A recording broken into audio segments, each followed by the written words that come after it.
Hello everyone. तो आज हम पढ़ेंगे एनसीईआरटी क्लासिक सोशल साइंस का चैप्टर 5 जिसका नाम है इंडिया दैट इज भारत। तो चलिए अपना चैप्टर स्टार्ट करते हैं। चलिए सबसे पहले आपका टॉपिक है इंडियन सब कॉन्टिनेंट, इसे पढ़ेंगे। बट इसे पढ़ने से पहले हम सब कॉन्टिनेंट का मीनिंग समझेंगे कि एक्चुअल में सब कॉन्टिनेंट क्या होता है। तो देखिए सब कॉन्टिनेंट का हिंदी मीनिंग होता है उपमहाद्वीप, ठीक है।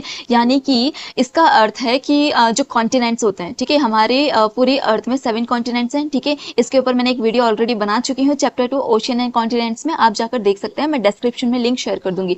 तो देखिए कॉन्टिनेंट्स के अंदर का बड़ा सा भूभाग, ठीक है, बड़ा सा एरिया, उसको हम कहते हैं सब कॉन्टिनेंट। अब देखिए एशिया जो है वो हमारा सबसे बड़ा कॉन्टिनेंट है, ठीक है, और ऑस्ट्रेलिया सबसे छोटा कॉन्टिनेंट है। तो एशिया के अंदर आपका आता है इंडिया, ठीक है। अब ये इंडिया क्या है? एशिया का सब कॉन्टिनेंट है, ठीक है। यानी कि कॉन्टिनेंट के अंदर जो बड़ा सा पार्ट होता है उसको हम कहते हैं सब कॉन्टिनेंट, ठीक है। तो एशिया के अंदर इंडिया आपका सब कॉन्टिनेंट है, ठीक है। तो चलिए स्टार्ट करते हैं अपना topic. The Indian subcontinent is a large geographical region. It is surrounded by the Himalayas in the north, the Indian Ocean in the south, the Arabian Sea in the west and the Bay of Bengal in the east. अब देखिए Indian subcontinent क्या है? Large geographical region. जैसे कि मैंने बताया ये सबसे बड़ा लार्ज जियोग्राफिकल रीजन है, ठीक है, भौगोलिक क्षेत्र है सबसे बड़ा, ठीक है। और इसके क्या है? इसके नॉर्थ में क्या है? हिमालयास। ये देख रहे हैं आप, ये देखिए इसके नॉर्थ में हिमालयास हैं, ठीक है। और साउथ में क्या है? Indian ocean. यहाँ पे शो नहीं हो रहा है बट नीचे साउथ में इंडियन ओशियन आता है, ठीक है, हिंद महासागर। उसके बाद यहाँ देखिए वेस्ट में क्या है आपका? अरेबियन सी, ठीक है। और इधर बे ऑफ बंगाल, ईस्ट के साइड क्या है आपका? बे ऑफ बंगाल। तो इन सब से ये घिरा हुआ है, ठीक है। इन सब के बीच क्या आता है आपका? इंडियन सबकॉन्टिनेंट, ठीक है। अब देखिए इंडिया के बारे में श्री अरविंदो जी का एक कथन है, इसे देखते हैं। In India at a very early time the spiritual and cultural unity was made complete and became the very stuff of the life of all this great search of humanity between the Himalayas and the two seas. तो अब ये बात कर रहे हैं India की unity के बारे में, ठीक है। तो ये क्या कहते हैं कि जो भारत है, भारत में बहुत प्राचीन समय से यहाँ के जो रहने वाले जो लोग हैं, जो निवासी हैं, ठीक है, तो उनके बीच क्या हो गया था? स्पिरिचुअल, ठीक है, और कल्चरल यूनिटी पहले से ही विकसित हो गई थी, ठीक है। ये एकता जो थी उनके बीच विकसित हो गई थी, ठीक है। और ये बात करते हैं हिमालय से लेकर और जो नीचे जो 2 समुद्र हैं उनके बीच का एरिया। यानी कि सिंपल अगर बात बताऊं मैं तो ये क्या कहते हैं? हिमालय, यानी कि हिमालय का है आपका नॉर्थ, ठीक है। और जो 2 समुद्र हैं ये बे ऑफ बंगाल, ठीक है, बे ऑफ बंगाल हो गया, और इधर क्या है आपका? अरेबियन सी। तो इसके बीच का जो पहाड़, यानी कि ये बात कर रहे हैं नॉर्थ इंडिया और साउथ इंडिया का, ठीक है। यानी कि ये क्या कह रहे हैं कि जो यहाँ के जो निवासी थे, ठीक है, भारत के जो निवासी हैं प्राचीन समय से इनके बीच जो स्पिरिचुअल और कल्चरल यूनिटी थी वो पहले से ही विकसित हो गई थी, ठीक है। पूरे हिमालय से लेके नीचे 2 समुद्र के बीच का एरिया, यानी कि साउथ इंडिया की बात हो रही है यहाँ पे, ठीक है। अगर बहुत सरल शब्दों में मैं आपसे अगर बात करूँ तो ये क्या कहते हैं कि भारत भले ही बहुत बड़ा और अलग अलग क्षेत्रों वाला देश रहा है, ठीक है। यानी कि भारत के अंदर काफ़ी अलग अलग कल्चर के लोग हैं, ठीक है, बहुत ही अलग अलग टाइप्स के लोग हैं, ठीक है। लेकिन प्राचीन समय से ही जो यहाँ के लोगों की संस्कृति को आध्यात्मिक विचार थे ना, उन्होंने यहाँ एक दूसरे को जोड़ के रखा है, ठीक है। तो सिंपल से भाषा में बात करूँ तो ये सिर्फ इंडिया की यूनिटी की बात कर रहे हैं कि इंडिया की जो यूनिटी है, ठीक है, लोगों को एक दूसरे से जोड़ के रखा है। पहले से ही बहुत पहले ही विकसित हो गई थी एकता इंडिया के अंदर। चलिए अब आगे देखिए इंडिया थ्रू द एजिस, मतलब युगों के दौरान भारत या फिर अलग अलग समय में Bharat. India as we know it today is a modern nation with clear fixed borders, but it wasn't always like this. Thousands of years ago, the same land had different names and its boundaries kept changing. ठीक है, तो जैसे कि आज हम India को देख रहे हैं, इंडिया का जो नक्शा हम देख रहे हैं वो हमेशा से ऐसा नहीं था, ठीक है। पुराने समय में जो इसकी जो बॉर्डर्स थी वो भी अलग थी और जो इसके नाम थे, इंडिया का जो नाम था वो भी अलग अलग थे, ठीक है। काफ़ी सारे नेम्स थे जो कि आज इंडिया और भारत हम बोलते हैं, बट इसके पहले भी काफ़ी सारे नेम्स थे इंडिया के, ठीक है। और बाउंड्रीज भी आज की तरह नहीं थी, ठीक है। पहले अभी देखो क्या है, पाकिस्तान और बांग्लादेश भी आपका अलग है, बट पहले के समय में पाकिस्तान और जो बांग्लादेश था वो भी इंडिया के अंदर ही आता था, ठीक है। तो इसे हम आगे पढ़ेंगे एक एक करके। तो देखिए these names come down to us from ancient texts, the accounts of travelers and old inscriptions carved in stone. Every name tells its own story about the people who lived here and about how the wider world saw this land. अब देखिए जैसे कि मैं बात कर रही हूँ कि इंडिया पहले ऐसा नहीं था या फिर इंडिया के पहले अलग अलग नेम्स थे, तो ये हमें कहाँ से पता चलते हैं? एंशियंट बुक्स से, ठीक है। बुक्स होती हैं या फिर टेक्स्ट होते हैं उनसे हमें पता चलते हैं। और जो बाहर विदेश से जो यात्री आते हैं, ट्रैवलर्स जो आते हैं, उनकी बुक से हमें पता चलता है, वो स्टोरी लिखते हैं, ठीक है। ओल्ड इंस्क्रिप्शन से हमें पता चलते हैं, जो खुदाई होती है, सॉरी जो स्टोन्स में लिखा होता है उससे हमें पता चलता है, ठीक है।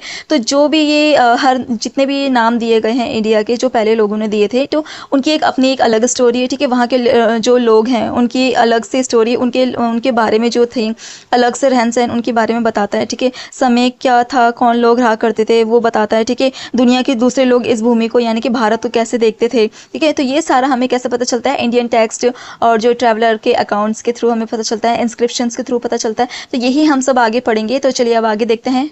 अब देखिए सप्त सिंधवा जो कि भारत के पुराने नामों में से एक है, ठीक है, जिसका मीनिंग क्या है, land of the seven reverse, यानी कि 7 नदियों का देश या फिर 7 नदियों की भूमि। तो देखिए the earliest non name for part of the Indian subcontinent come from the Rigveda, ठीक है। ये ऋग्वेद से आया है ये नाम, ठीक है। India's most ancient text several thousands years old. तो ऋग्वेदा क्या है, ये इंडिया का सबसे पुराना टेक्स्ट है, ठीक है, जो कि हजारों साल पुराना है, ठीक है। तो देखिए the Rigveda calls the north western region Sapta Sindhava the land of the 7 rivers Indus, Jhelum, Chenab, Ravi, Beas, Sutlej and Saraswati. अब देखिए जो ऋग्वेदा है ना, ऋग्वेदा में नॉर्थ वेस्टर्न रीजन को, इंडिया के नॉर्थ वेस्टर्न रीजन को सप्त सिंधवा का है, ठीक है, यानी कि 7 नदियों का देश, जो कि ये 7 नदियां हैं, ठीक है।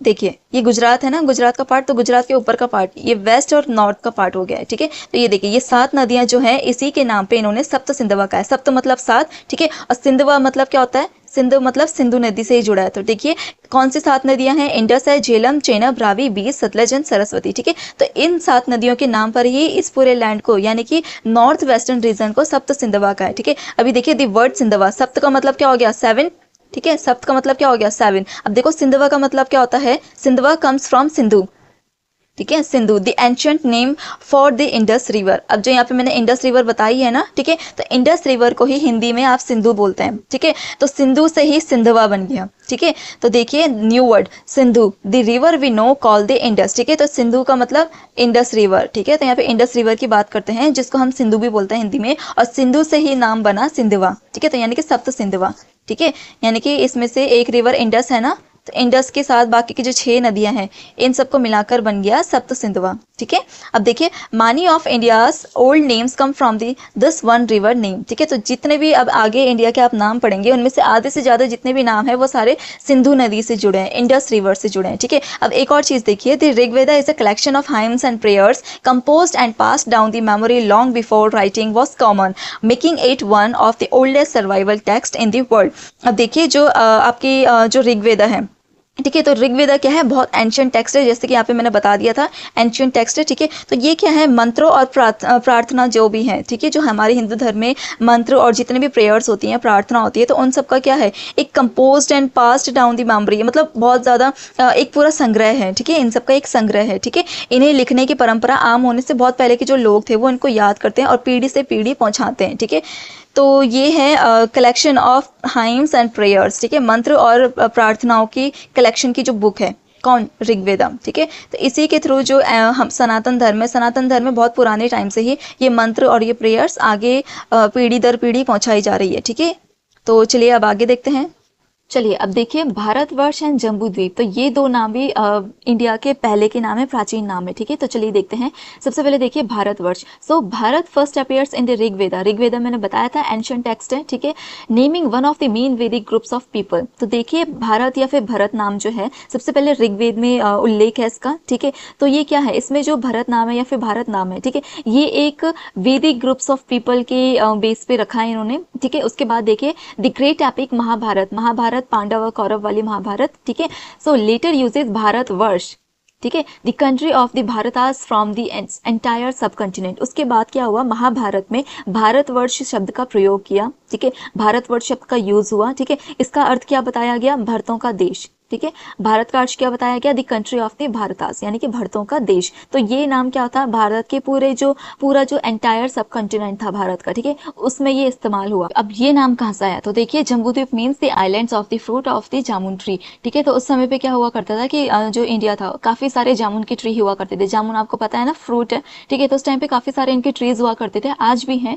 सो इसीलिए जम्बूद्वीप नाम दिया गया, यानी कि जामुन ट्रीज का द्वीप या फिर भूमि या फिर लैंड आप कह सकते हैं, ठीक है। तो जो एम्पियर अशोका थे, ठीक है। तो इनका समय क्या था 250 BCE, बिफोर कॉमन एरा, यानी कि जीसस क्राइस्ट से भी पहले का समय था इनका। ठीक है। तो उस टाइम पे इन्होंने क्या किया, अपने इंस्क्रिप्शंस में इन्होंने जम्बूद्वीप नाम ही रखा था। ठीक है। तो उस टाइम पे जो जम्बूद्वीप था ना, वो सिर्फ इंडिया की बात नहीं है, आज के टाइम पे तो इंडिया अलग है। ठीक है। बट उस टाइम पे जो जम्बूद्वीप की बात की जा रही है, उस टाइम पे बांग्लादेश, पाकिस्तान और अफगानिस्तान के कुछ पार्ट्स भी इसमें ऐड थे। ठीक है, जम्बूद्वीप में। तो देखिए अशोक एम्परर कौन थे, ये आपको पता ही होंगे। ठीक है, मौर्य वंश के सबसे बड़े महान शासक थे। ठीक है। और इनका लास्ट जो युद्ध हुआ था वो था कलिंगा युद्ध। उसके बाद इन्होंने अपना जो युद्ध करना था वो सब छोड़ दिया और बौद्ध धर्म को अपनाया। ठीक है। और उसके बाद ये शांति और अहिंसा के मार्ग पर चले। तो ठीक है, तो इन्होंने भी अपने इंस्क्रिप्शन में जम्बूद्वीप नाम लिखा। ठीक है। तो होप आपको भारतवर्ष और जम्बूद्वीप समझ में आ गया होगा अच्छे से, कहाँ से आया और कैसे आया। चलिए अब आगे देखते हैं। दी महाभारत मैप्स ऑफ रीजन। अब इसमें देखते हैं कि जो महाभारत है, ठीक है, तो महाभारत को एक पर्टिकुलर नेम या फिर लैंड नहीं है, लैंड का कोई नेम नहीं है। ठीक है। ये क्या है, उस टाइम पे जब महाभारत हुआ करती थी तो उस टाइम पे ये अलग अलग रीजन्स को दिखाता है, इंडियन सबकॉन्टिनेंट के अलग अलग रीजन्स को शो करता था। ठीक है। जैसे कि अगर हम बात करें तो उस टाइम पे जो कश्मीर हुआ करता था वो आज का रफली टुडेज कश्मीर है। ठीक है। और उस टाइम का जो कुरुक्षेत्र हुआ करता था, ठीक है, वो क्या है, पार्ट्स ऑफ टुडेज हरियाणा। ठीक है, हरियाणा का कुछ पार्ट्स है। ठीक है।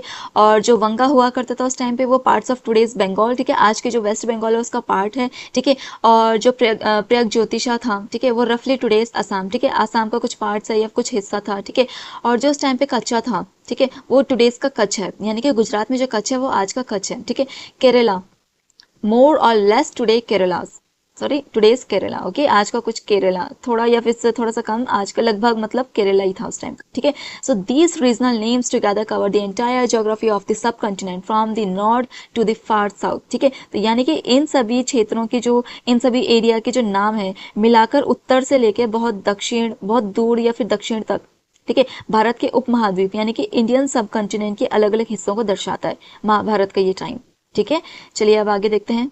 चलिए देखिए, अब यहाँ पे बात हो रही है भारत की। ठीक है, जो कि आज के कॉन्स्टिट्यूशन में भी ऐड है, हमारा इंडिया के साथ साथ भारत भी ऐड है। तो इसको देखते हैं। The country that lies north of the ocean and south of the snowy mountains is called Bharat. ठीक है। तो ये क्या कह रहे हैं कि ओशियन के नॉर्थ में, ठीक है, यानी कि ओशियन नीचे रहता है ना साउथ की तरफ, तो उसके नॉर्थ में जो है लैंड, ठीक है, और माउंटेन्स का होता है नॉर्थ साइड में। ठीक है। तो माउंटेन्स के साउथ में, मतलब माउंटेन्स अगर ऊपर हैं तो ऑब्वियसली जो लैंड है वो नीचे, ये इंडिया मान लो। ठीक है। और ऊपर मान लो आप माउंटेन्स और नीचे मान लो आप समुद्र, ओशियंस। ठीक है। तो ये टेक्स्ट क्या कह रहा है, ये लिटरेचर क्या कह रहा है कि जो माउंटेन्स है ये है माउंटेन्स। ठीक है। सो माउंटेन्स के क्या, माउंटेन्स के साउथ में, ओके, माउंटेन्स के साउथ में और ओशियन के नॉर्थ में, ये ओशियन है। ठीक है। तो ऑब्वियसली इसके ऊपर वाला पार्ट क्या होगा, नॉर्थ होगा। ठीक है। तो माउंटेन्स के साउथ में और ओशियंस के नॉर्थ में जो लैंड है उसको हम क्या कहेंगे, भारत। ठीक है। और ये देखो यहाँ पे ये लिटरेचर भी लिखा है, उत्तरम यत् समुद्रस्य हिमाद्रश्चैव दक्षिणम वर्षम तद भारतम नमः। ठीक है। तो इस टेक्स्ट का मतलब यही है कि माउंटेन्स की साउथ में और ओशियंस के नॉर्थ में जो लैंड है, ठीक है, वही क्या है, भारत। ठीक है। Bharat a clear natural boundary, the great mountains, the Himalayas मतलब in the north and the ocean in the south। ठीक है। अब इसने जो ये लिटरेचर है इसने पूरा क्लियर कर दिया है कि उत्तर में क्या है, हिमालय है। ठीक है। उत्तर में हिमालय या फिर आपके माउंटेन्स हैं। ठीक है। और साउथ में क्या पड़ता है आपका, ओशियन। ठीक है। उत्तर में आपके माउंटेन्स एंड साउथ में आपके ओशियंस पड़ते हैं। ठीक है। So this name is still used across the country today as Bharat in the north and Bharatam in the south. ठीक है। तो अब क्या है, जो ये नाम है, ठीक है, तो उत्तर के साइड भारत नेम पड़ता है। ठीक है। उत्तर जो इंडिया का जो नॉर्थ साइड है उसमें भारत नेम पढ़ा जाता है या फिर भारत नेम बोला जाता है। ठीक है। और जो साउथ की तरफ है उसमें भारत नेम बोला या फिर लिखा जाता है। ठीक है। तो ये कुछ बात है। उसके बाद देखिए, ancient Tamil literature from about 2000 years ago describes almost the same boundary from Cape Kumari in the far south to the Great Mountain in the north। अब देखिए इसमें बताया गया है कि लगभग 2000 वर्ष पुराना तमिल साहित्य जो था, ठीक है, तमिल जो लिटरेचर है, ठीक है, वो भी लगभग ऐसे ही सीमा का वर्णन करता है। ठीक है। वो भी लगभग यही बताता है कि नॉर्थ में आपकी माउंटेन्स होती हैं और साउथ में ओशियंस होती हैं। ठीक है। यानी कि दक्षिण में कन्याकुमारी, जिसे हम केप कुमारी भी कहते हैं। ठीक है। कन्याकुमारी से लेकर उत्तर में महान पर्वत यानी हिमालय तक का डिस्क्राइब करा इन्होंने। ठीक है, तमिल लिटरेचर में। ठीक है। तो चलिए अब आगे देखते हैं। Names given by the Persians. अब जो पर्शियंस थे, जो कि बाहर से आए हुए यात्री थे, ट्रैवलर्स थे, अब उन्होंने क्या नाम दिया इंडिया को? तो देखिए, in the 6th century BCE, यानी कि बिफोर कॉमन एरा, ठीक है, अ Persian emperor took control over of the region around the Indus river which was the called Sindhu. ठीक है, अब क्या हुआ कि लगभग 6th सेंचुरी में, 6th सेंचुरी BCE में क्या था कि फारसी सम्राट, पर्सियन मतलब फारसी होते हैं, ठीक है, तो वो सम्राट आए, ठीक है, और उन्होंने क्या किया, सिंधु नदी के, इंडस रिवर जिसे हम सिंधु नदी भी कहते हैं, ठीक है, उसके आसपास के जो जितना भी एरिया था उसमें अपना कंट्रोल किया, ठीक है, अपना नियंत्रण करा। और उसके बाद क्या, उस समय इस नदी को सिंधु कहा जाता था, तो इन्होंने क्या किया, वहां से इन्होंने हिंदू बोलना शुरू कर दिया, हिंद लैंग्वेज बोलना शुरू कर दिया। So the Persians adopted this word into their own language, producing Hind, Hindu और हिंदू। ठीक है, तो इन्होंने क्या किया कि यहाँ तो सिंधु बोला जाता था, जो भारत के जो लोग थे, इंडिया के जो लोग थे, उस वक्त ये सिंधु नदी बोला करते थे या फिर सिंधु बोला करते थे, बट इन्होंने क्या किया, सिंधु की जगह इन्होंने हिंदू या हिंदू या फिर हिंदू बोलना स्टार्ट कर दिया। ठीक है, सिंधु की जगह क्या कर दिया इन्होंने, एस की जगह क्या कर दिया, एच कर दिया। ठीक है, एस की जगह इन्होंने क्या कर दिया, एच कर दिया। तो इन्होंने सिंधु मतलब सिंधु ना बोलकर इन्होंने हिंद, हिंदू या फिर हिंदू बोलने लग गए। ठीक है, तो इन्होंने अपनी लैंग्वेज में ये वर्ड यूज कर दिया। ठीक है, तो इन्होंने क्या नाम दिया, इन्होंने नाम दिया हिंदू। ठीक है, फाइनली जो आज हम करते हैं ना, हिंदू हिंदू, हिंदू धर्म, हिंदू धर्म, बट एक्चुअल में in ancient Persian Hindu was a purely geographical word, it simply meant people beyond the Sindhu river. ठीक है, it did not refer to the Hindu religion. अब देखिए, जैसे कि मैंने अभी बोला कि आज के टाइम पर हम लोग बोलते हैं हिंदू धर्म, हिंदू धर्म, ठीक है, बट हिंदू कोई धर्म नहीं है। उस टाइम पे जो पर्शियंस लोग थे, उन्होंने सिंधु के जो किनारे जितने भी लोग रहा करते थे, ठीक है, जो सिंधु के किनारे, सिंधु नदी के किनारे के जो निवासी थे, ठीक है, तो उन लोगों को इन्होंने हिंदू बोलना स्टार्ट कर दिया, सिंधु की जगह इन्होंने हिंदू बोलना स्टार्ट कर दिया। ठीक है, तो हिंदू कोई धर्म नहीं है, ये एक ज्योग्राफिकल वर्ड है जो कि पर्शियन लोगों ने दिया था। ठीक है, तो ये कोई हिंदू रिलीजन नहीं है। ओके, ये यही बात कर रहा है कि हिंदू रिलीजन नहीं है, ये एक वर्ड है जो कि पर्शियंस लोगों ने हमको दिया, ठीक है, भारत को दिया।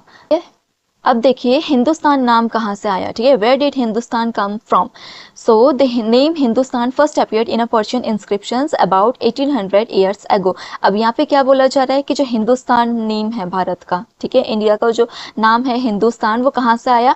ये आया पर्शियन इंस्क्रिप्शन से। इंस्क्रिप्शन मतलब पता है आपको, शिलालेख, ठीक है। सो ये अराउंड 1800 ईयर्स अगो पर्शियन इंस्क्रिप्शन में सबसे पहले दिखाई दिया या फिर बोला गया। ठीक है, उसके बाद क्या हुआ, जो अरब आए थे, ठीक है, सो उन्होंने अल हिंद नाम यूज किया। ठीक है, और हिंदुस्तान भी इन्होंने साथ साथ में यूज किया।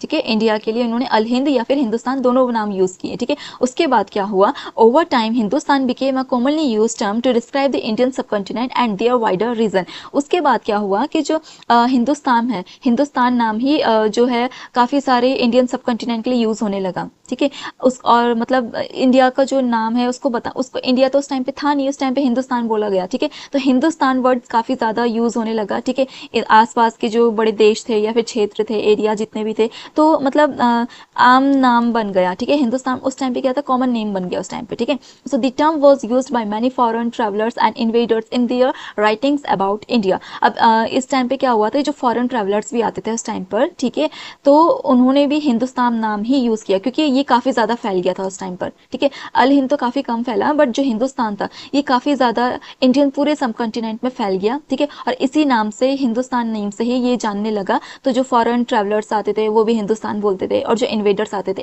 इन्वेडर्स मतलब आक्रमणकारी जितने भी थे, ठीक है, उन्होंने भी अपनी राइटिंग में इंडिया को हिंदुस्तान ही कहा। ठीक है, उसके बाद the India Hindustan is still familiar and used in songs, stories and everyday conversation. अब आपको जैसे पता ही होगा, हिंदुस्तान आज भी बोला जाता है। ठीक है, हिंदुस्तान गायब नहीं हुआ। जैसे कि जैसे भारतवर्ष था, ठीक है, जो भारतवर्ष था या फिर जम्बू द्वीप था, वो आजकल हम यूज नहीं करते। ठीक है, उस नाम को यूज नहीं करते, काफी साल पुराने यूज करते थे, बट अब हम यूज बहुत कम करते हैं, फिर ना के बराबर करते हैं। बट जो हिंदुस्तान है, हिंदुस्तान नेम आज भी यूज किया जाता है सॉन्ग्स में, स्टोरीज में, ठीक है, या फिर एवरीडे कॉन्वर्सेशन में यूज किया जाता है। ठीक है, तो ये था हिंदुस्तान नेम की कहानी। इसके बाद आगे देखते हैं, name given by the Greeks. अब ग्रीक्स लोगों ने क्या नाम दिया इंडिया को? तो देखिए, the ancient Greeks based your name on Persian sources. ठीक है, अब दे कॉल्ड इंडिया इंदोई और Indike, dropping the initial h because that letter did not exist in the Greek language. अब ग्रीक्स लोगों ने क्या किया कि जो पर्शियन से उनको सोर्सेस मिले थे, ठीक है, उनको क्या सोर्सेस मिले थे कि इंडिया को वो क्या बोलते थे, हिंदू बोलते थे, ठीक है, या फिर हिंदू बोलते थे, या फिर हिंद बोलते थे, या फिर हिंदुस्तान भी इन्होंने नाम दिया था। बट ग्रीक्स लोगों की डिक्शनरी में या फिर ग्रीक लोगों की लैंग्वेज में एच तो था ही नहीं।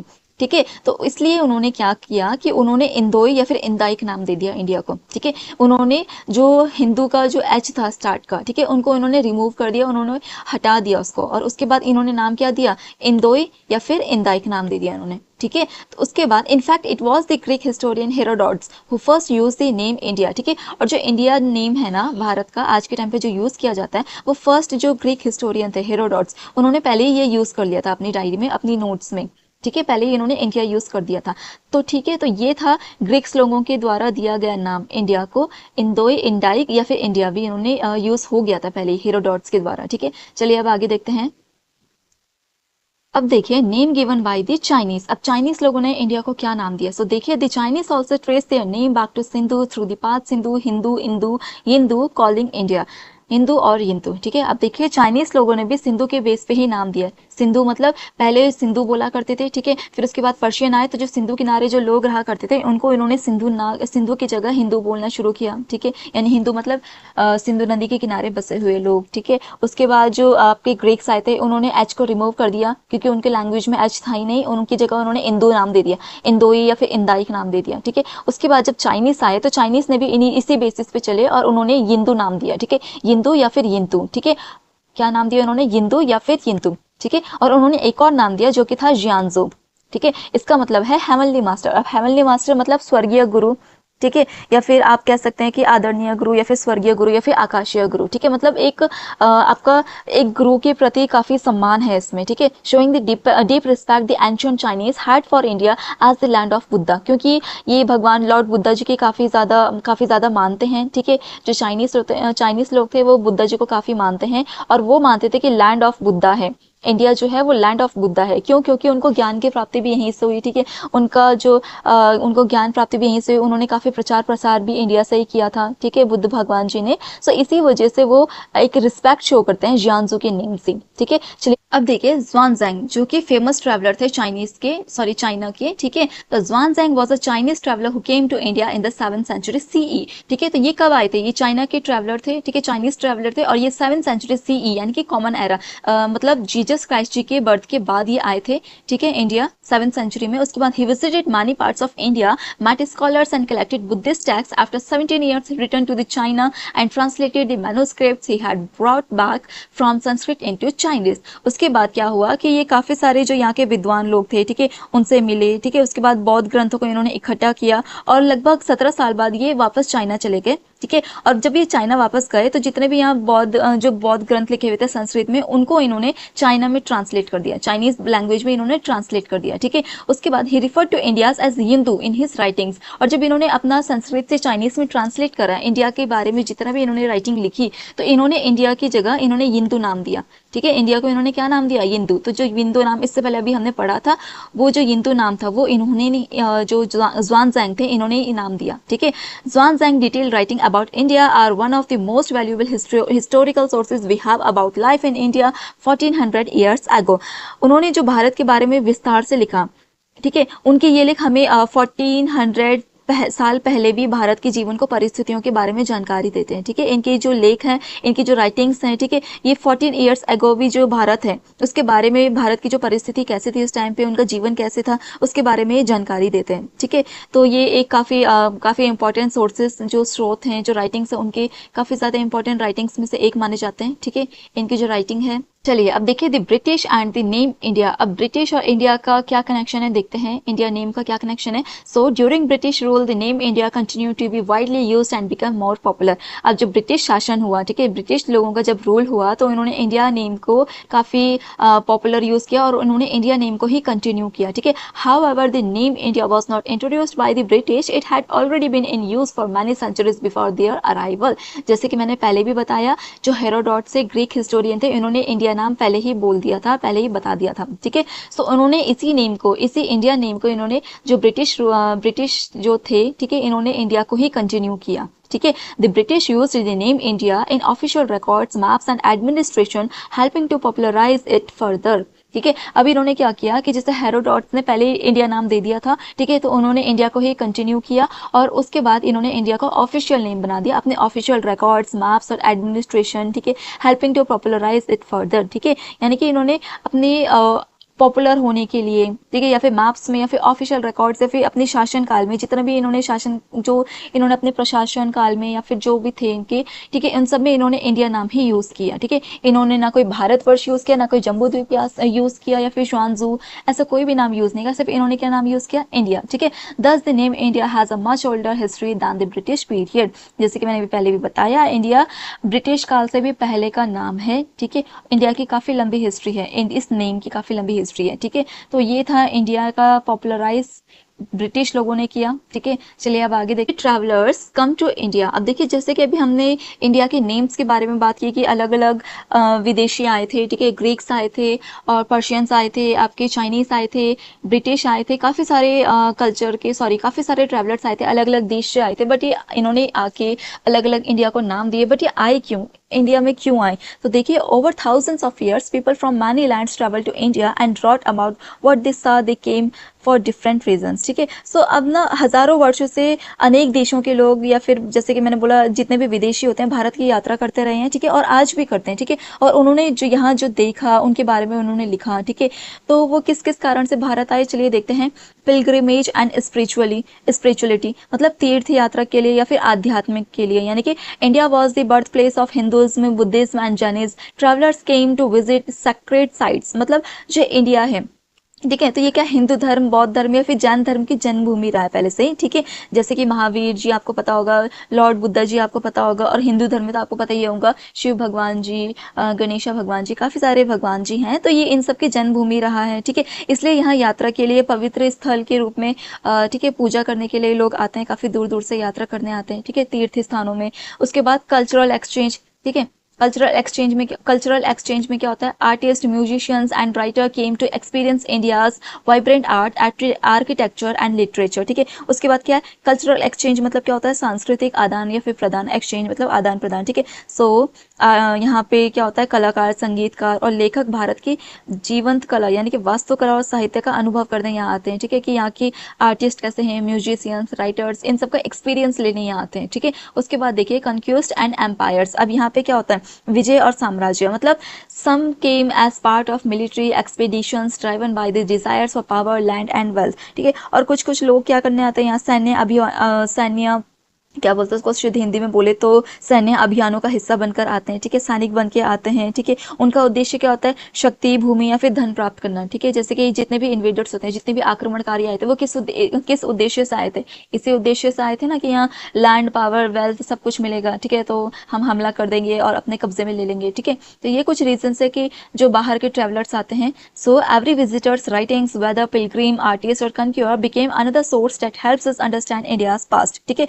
तो इसमें क्या होता है कि जितने भी बाहर से जो विजिटर्स आते हैं, ठीक है, चाहे वे तीर्थयात्री हो, कलाकार हो या फिर विजेता हो, ठीक है, यानी कि इन्वेडर्स हो, ये क्या करते हैं, ऐतिहासिक स्रोत बन गए, ठीक है, जो हमें भारत के अतीत को समझाने में मदद करते हैं, ठीक है। तो ये कुछ बात है जो कि जिस वजह से ट्रैवलर्स इंडिया में क्यों आए, तो ये क्वेश्चन का आंसर भी इसमें मिल गया है। चलिए अब देखिए इंडिया एंड भारत जो कि हम आज के टाइम में यूज करते हैं। So article 1 of the Indian constitution begin with the words India that is Bharat, ठीक है, यानी कि भारतीय संविधान को जो अनुच्छेद 1 है यानी कि आर्टिकल 1 है, ठीक है, इन शब्दों से शुरू होता है। किस शब्दों से, इंडिया दैट इज भारत, ये आपके चैप्टर का नेम है, ठीक है। सो इन शब्दों से ही इंडियन कॉन्स्टिट्यूशन का आर्टिकल 1 स्टार्ट होता है, ठीक है। India and Bharat are both official constitutional names of our country, ठीक है। सो इंडिया एंड भारत हमारा कॉन्स्टिट्यूशन का ऑफिशियल नेम है, ठीक है, ऑफिशियल कॉन्स्टिट्यूशन नेम है इंडिया का, ठीक है। सो the name Bharat is deeply connected with India's ancient history and cultural heritage. जैसे कि मैंने इससे पहले ही बताया था, भारत नेम क्या है,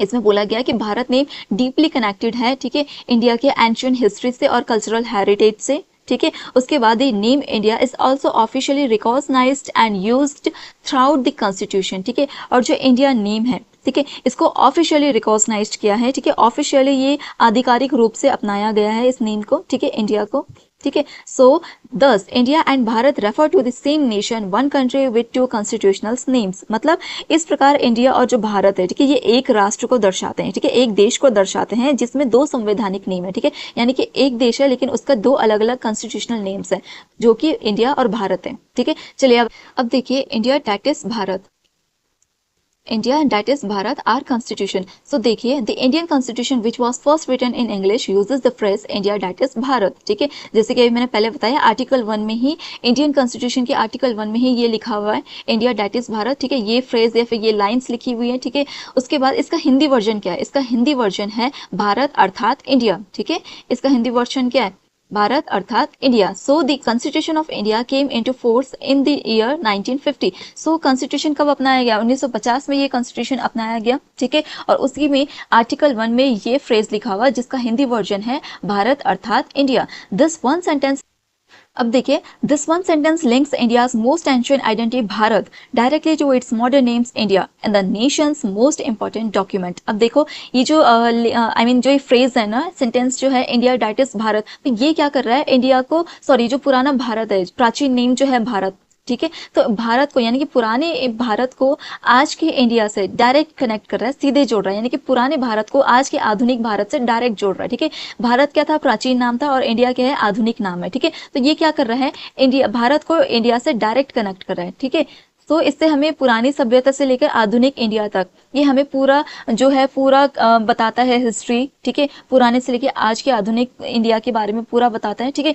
तो यही पूरा क्या है? कॉन्स्टिट्यूशन में ऐड है। ठीक है, इसी का मतलब ये है कॉन्स्टिट्यूशन में। चलिए अब आगे देखते हैं how the word India travel. ठीक है, इंडिया जो नाम आज का हमें पड़ा, ठीक है, वो उसने कैसे ट्रेवल करा? How one reverse name travel across the world and became India, यानी कि एक नदी का नाम कैसे दुनिया भर में पहुंचा और इंडिया बन गया। तो देखिए सिंधु, ठीक है, जो कि रिवर थी, इंडस रिवर। ठीक है, उसके बाद पर्शियंस आए, उन्होंने हिंदू या फिर हिंदू बोला या फिर हिंदू बोला। ठीक है, उसके बाद ग्रीक्स आए तो उनके लैंग्वेज में एच था नहीं, तो उन्होंने इंदो या फिर इंदाइक या फिर इंदू बोल दिया। ठीक है, उसके बाद चाइनीज आए तो उन्होंने यिंदू या फिर यिंतु या फिर जानजू बोला। ठीक है, उसके बाद ऑफिशियल रिकॉर्ड्स यानी कि जो आज का कॉन्स्टिट्यूशन है उसमें इंडिया नाम आ गया या फिर भारत नाम भी आ गया। ठीक है, so officially used and popularised bye the British. उसके बाद ब्रिटिश लोगों ने काफ़ी पॉपुलराइज करा इस नेम को। ठीक है, काफ़ी उन्होंने यूज़ किया। उसके बाद हमें आज के कॉन्स्टिट्यूशन में हमने इंडिया यूज़ किया। ठीक है, तो ये हमारा फाइनल नेम है इंडिया।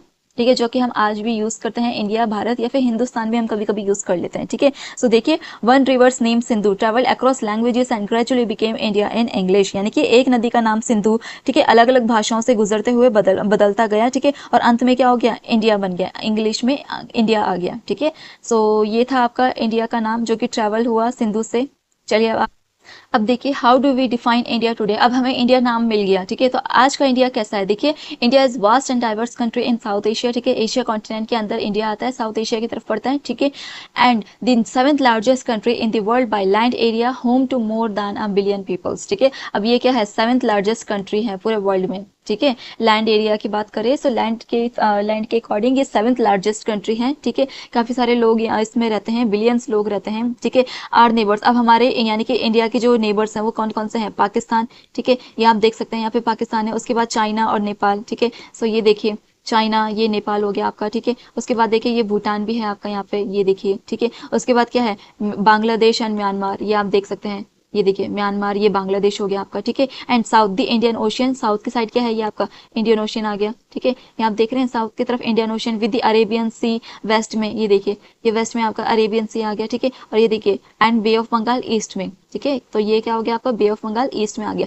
तो ये है हमारा आज का इंडिया। ठीक है, India shares its border with 7 countries in all and is surrounded by water on 3 sides in the south. ठीक है, तो ये 7 कंट्रियां हैं इंडिया के। ठीक है, और ये देखो 3 साइड से ये घेर रहा है, पानी घेर रहा है, मतलब सॉरी 3 साइड से ये समुद्र इसको घेर रहा है। ठीक है, ये देखो Arabian sea, bay of Bengal और नीचे इंडियन ओशियन। ठीक है, तो ये हमारा आज का इंडिया है। ठीक है, तो ये था आपका chapter India that is Bharat. ठीक है, पूरा कंप्लीट हो गया है। होप आपको ये चैप्टर अच्छे से समझ में आया होगा। ठीक है, सो आज के लिए इतना ही। Thank you. अगर वीडियो अच्छी लगी हो तो लाइक करें, शेयर करें और सब्सक्राइब करें। Thank you.